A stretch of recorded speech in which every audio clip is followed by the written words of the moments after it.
À 90 ans, Chagambo Isaac a vu beaucoup de choses dans sa vie. Mais lorsque la pluie s'est arrêtée de tomber pendant 3 années consécutives en Somalie, elle n'a pas eu d'autre choix que de plier bagages et de partir en direction de Mogadiscio à pied. C'était il y a 5 mois. Beaucoup se sont dirigés vers cette ville pourtant déchirée par la guerre, dans l'espoir d'y trouver de l'aide.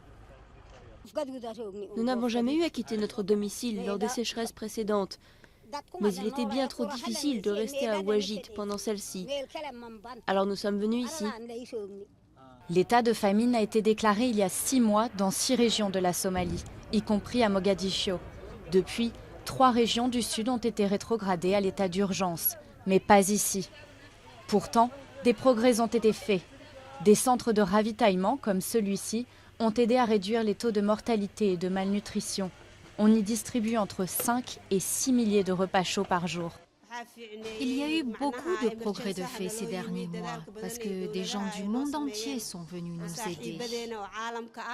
Mais la Somalie est confrontée à un autre problème majeur, sa sécurité. Des pans entiers du territoire n'ont pas accès à l'aide internationale en raison de la présence des rebelles islamistes Al-Shabaab.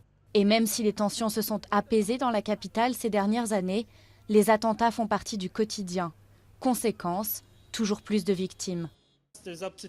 Près de 250 000 personnes souffrent toujours de la famine et la situation est vraiment critique. 4 millions de Somaliens n'ont pas accès aux besoins élémentaires à leur survie, tels que l'eau, la nourriture et les soins médicaux. L'Organisation des Nations Unies affirme que l'aide internationale a porté ses fruits en Somalie, mais réclame 1,2 milliard d'euros supplémentaires d'ici 12 mois.